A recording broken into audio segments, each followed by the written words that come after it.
Продолжуваме со уште едно ново видео и последно за падежот генитив. Ова видео ќе ни биде за предлози во падежот генитив, втор дел. Ако не сте го гледале првиот дел се уште, гледајте го прво него. Бидејќи зборуваме многу за основата за предлозите во генитив. Што треба да повторите и да знаете за полесно да го научите ова видео? Потребни се неколку видеа, и тоа видеата за падежот номинатив, акузатив и датив, кои може да ги најдете во плейлистата за ниво А1. Исто во ниво А1 можете да ги повторите и предлозите за време и место. Од ниво А2 за наизменични предлози и од ниво Б1 можете да повторите за падежот генитив, што имаме снимено 3 видеа. И како последно видео, гледајте го првиот дел од предлози во падежот генитив. Продолжуваме понатаму. Кои се падежите во германскиот јазик? Накратко, номинатив, акузатив, датив и генитив. Генитив ни е последниот падеж кој го учиме, а со ова видео завршуваме за падежот генитив.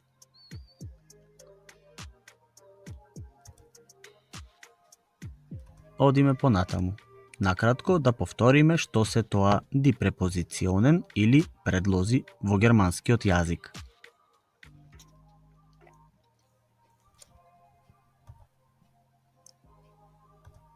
Какви предлози постојат во германскиот јазик?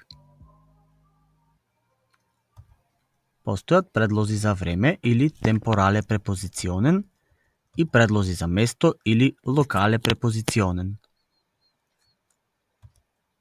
Какви предлози постојат зависно од падежот во реченицата? Предлози кои спаѓаат само во еден падеж и наизменични предлози кои може да спаѓаат во повеќе падежи или вексел препозиционен. Наизменични предлози.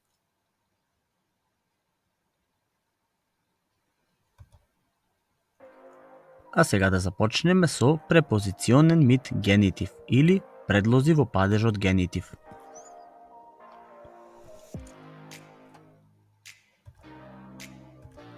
Како се делат генитив предлозите? Ги делиме на неколку типови, и тоа предлози кои опишуваат време или цајт, предлози кои опишуваат место или орт, предлози кои опишуваат ограничување, Einschränkung, предлози кои опишуваат повод или причина, Grund, препорака, Referenz, начин, Mittel, алтернатива и постојат уште еден тип на предлози кои се генитив предлози, но не се користат во падежот генитив. За нив ќе објасниме на крајот на ова видео. Значи, за време, местоположба и ограничување учевме во првиот дел од видеото во првиот дел од предавањето за предлози во генитив, а останатите типови за предлози ќе ги учиме во ова видео. Ќе дадеме и примери за секој од нив.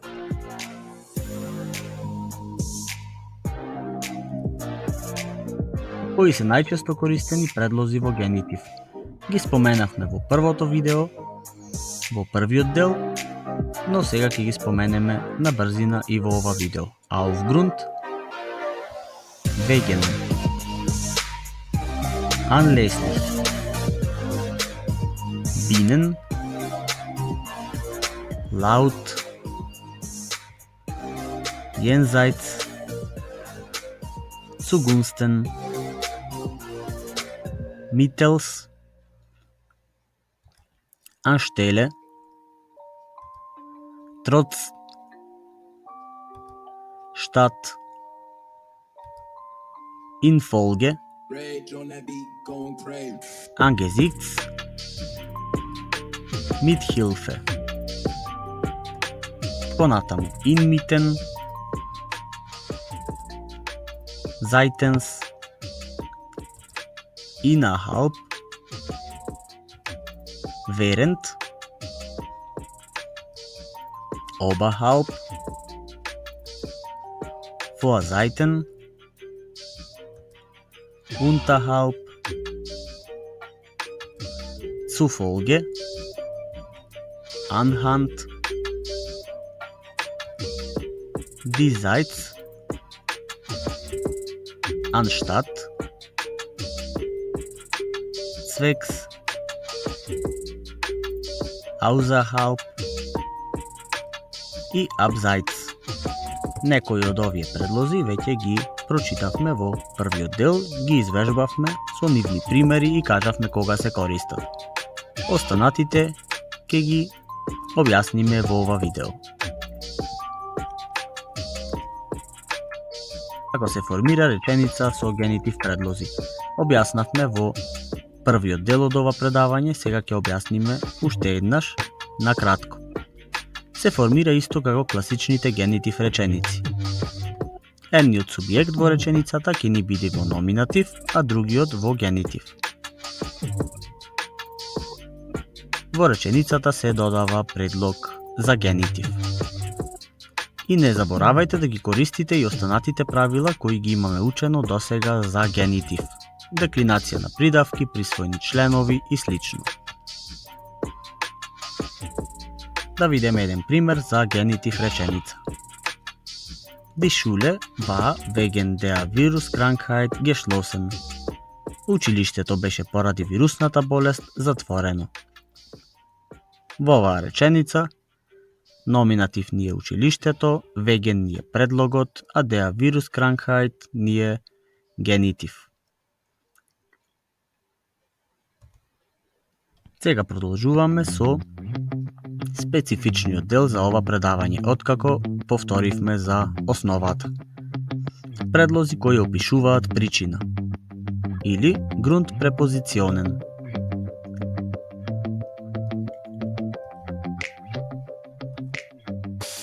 Прв предлог за причина ни е предлогот wegen, во превод поради или заради. Овај предлог се користи кога сакаме да одговориме на прашалниот збор warum, што веќе го знаеме дека значи зошто. Прв пример. Wegen der Professorin haben wir gute Noten am Ende des Schuljahres. Поради професорката имаме ние добри оценки на крај на учебната година.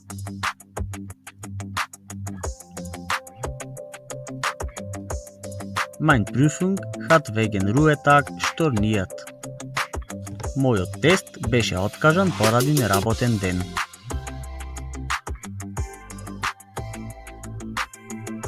Следен предлог aufgrund, што во превод значи заради тоа или поради. Се користи исто како за wegen, кога сакаме да одговориме на прашалниот збор warum или зошто. Aufgrund ihrer schlechten Noten lernt sie jetzt mehr. Поради нејзините лоши оценки, таа сега учи повеќе. И втор пример за овај предлог, ich bin aufgrund von Fakultät sehr gestresst. Јас сум поради факултетот многу потресен.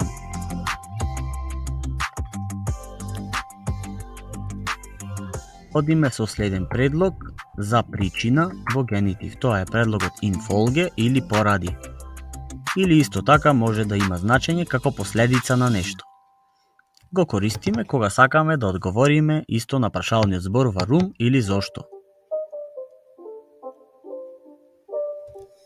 Infolge eines Krankheites hat 1000 € verloren. Поради една болест тој изгуби 1000 евра.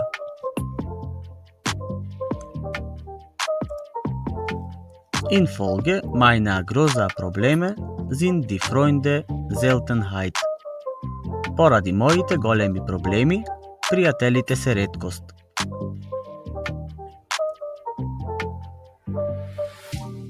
Anlässlich во превод по повод. го користиме во истиот случај како претходните предлози кои го прочитавме до сега. Да видиме пример. Anlässlich des heutigen Rennens ist die Straße gesperrt. По повод денешната трка, патот е затворен.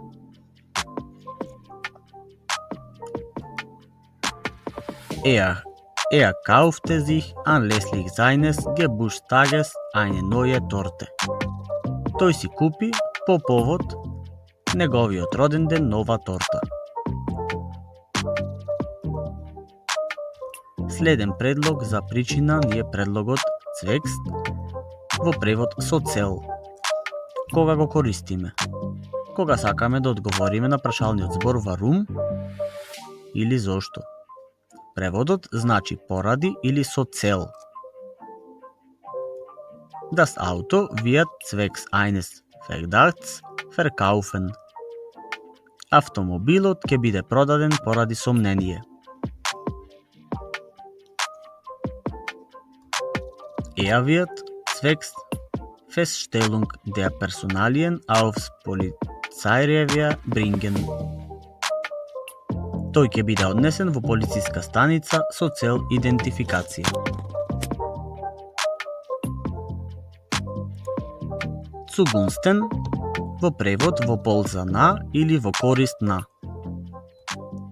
Се користи кога зборуваме за личност која има корист од одредена постапка.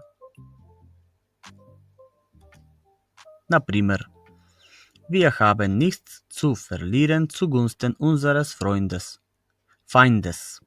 Ние немаме што да изгубиме во корист од нашите непријатели.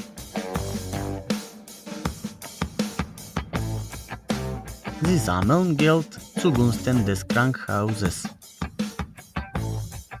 Тие собираат пари во корист на болницата.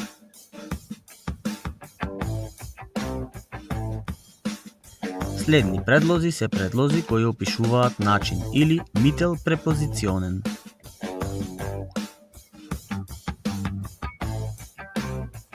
Прв ни е предлогот mittels, во превод со помош на. Ова е често користен предлог во германскиот јазик.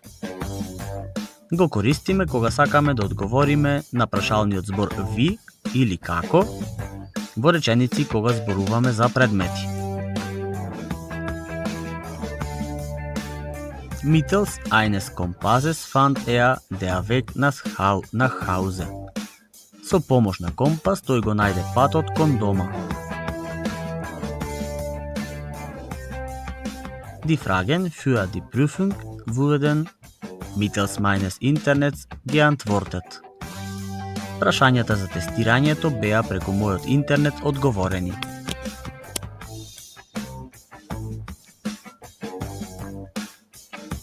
Следен предлог е сличен предлог Mithilfe, исто значење со помош на.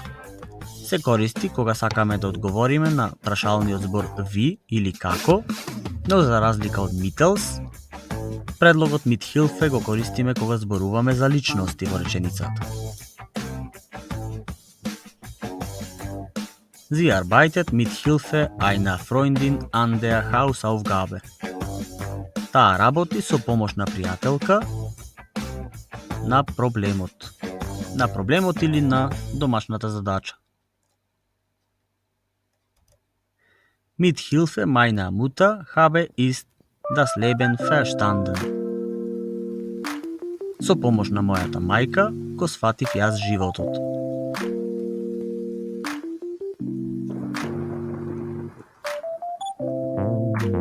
Следен предлог е предлогот anhand, по превод врз основа. Овај предлог ќе го користиме во слични ситуации како при mittels или Mithilfe.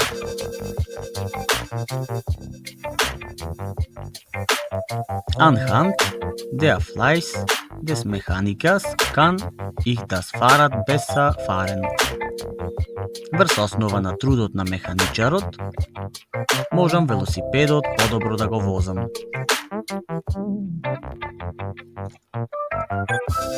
Der Dieb hat anhand einer скице идентифицијат.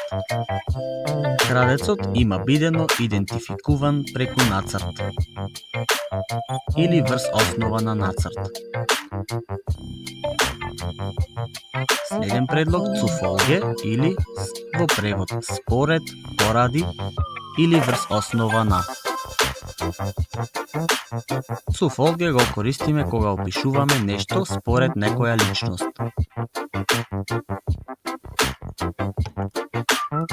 Die deutsche Sprache ist zufolge des Professors keine wichtige für mich. Германскиот јазик според професорот не е значаен за мене. Zufolge meines Vaters bin ich schlecht Sportlerin. Според мојот татко, јас сум лоша спортистка.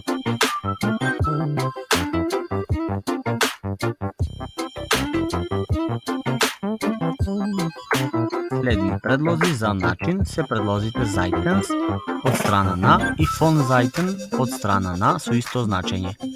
Овие два предлози можеме да ги користиме во исти реченици кога сакаме, бидејќи кои имаат исто значење. Се користат кога сакаме да одговориме на прашалниот збор веа или кој во реченици кога зборуваме за личности.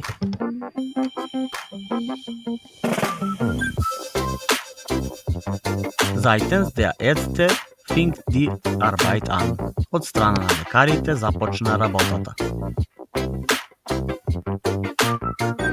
Seitens des Hoteldirektors gibt es keine Strafen. Од страна на директорот на хотелот нема казни. И трета реченица, von Seiten ihrer Freundinnen kann Petra leider keine Hilfe erwarten. Од страна на нејзините пријателки, Петра не може да очекува помош.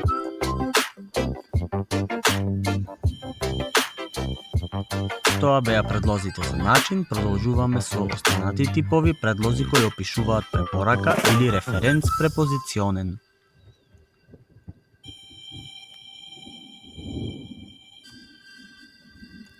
Прв предлог е предлогот laut или согласно со. Или има уште едно значење според. Овој предлог ќе го користиме според неговото значење, нема некоја посебна ситуација. Laut eines Zeitungsberichtes verdienen Ärzte wenig.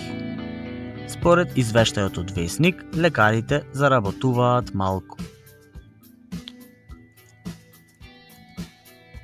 Laut der Bewertungen haben wir einen großen Schaden erlitten. Согласно со проценките, имаме ние голема штета на претрпено. Angesichts, со обзир, е исто предлог кој го користиме според неговиот превод, со обзир на или со оглед на, и нема посебни ситуации кога би го користеле. Да видиме пример реченица. Angesichts der schlechten Noten dürfen Kinder nicht in Kino gehen. Со оглед на лошите оценки не смеат децата во кино да одат. Angesichts des Gesetzbuchs hier ist Rauchen verboten. Со оглед на законникот тука е пушењето забрането.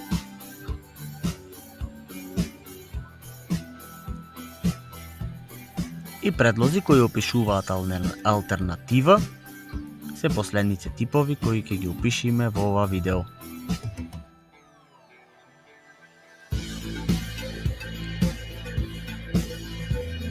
Прв предлог е предлогот anstelle, кој во превод значи наместо. Ке го користиме кога опишуваме личност почесто или предмет на место од друг. Wir essen oft ungesund anstelle Obst und Gemüse. Ние јадиме често нездраво наместо овошје и зеленчук. Ема kaufte Pizza anstelle gesund essen. Ема купи пица наместо здрава храна. Во овие две реченици анштеле го користиме како за предмети, иако овој предлог се користи почесто за личности. Следни предлози се штат и анштат. Овие два предлози имаат исто значење и може да го користиме кој сакаме. Преводот му е наместо. Ги користиме кога опишуваме личност или предмет, почесто за предмети, наместо од друг. Таа разликата меѓу анштеле и анштат и штат. Die Kinder sucht im Internet anstatt zu lernen. Децата сурфаат на интернет наместо да учат.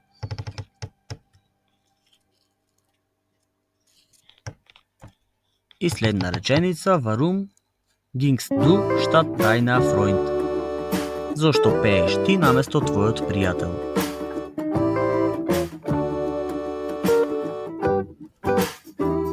Како што споменавме на почетокот, на крај ќе објасниме за предлози кои се генитив, но не ги користиме во генитив. Тоа се препозиционен мит фон, оне генитив, или предлози со фон без генитив.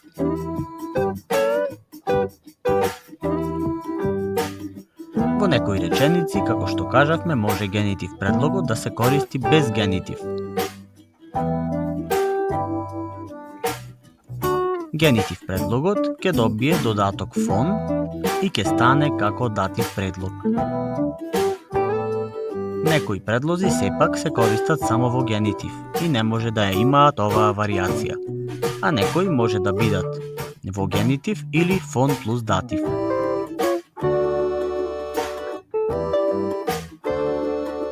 Ќе видиме еден пример.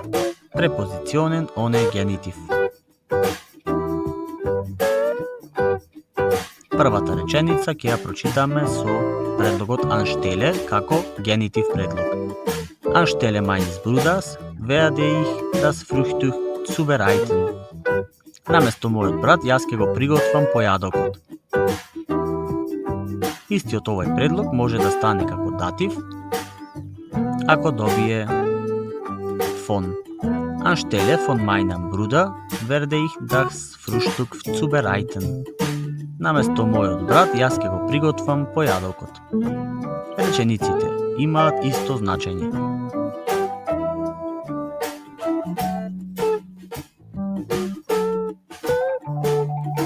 Примери прочитавме многу во ова видео, поради тоа директно ќе одиме на вежба.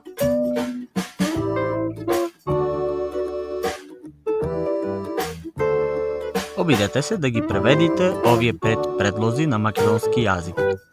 Zugunsten, wegen, mittels, anstatt и in Folge.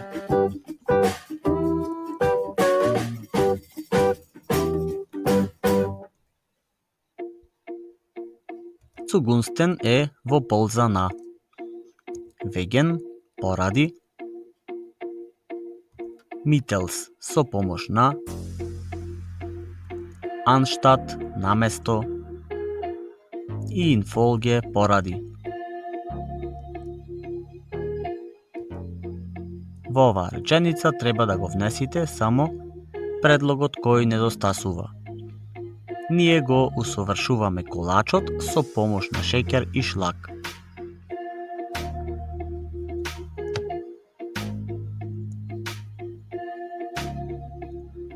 Wir verfeinern den Kuchen mittels Zucker und Sahne.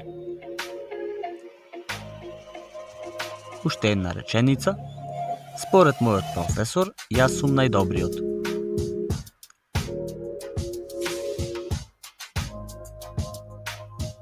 Zufolge meines Professors bin ich am besten.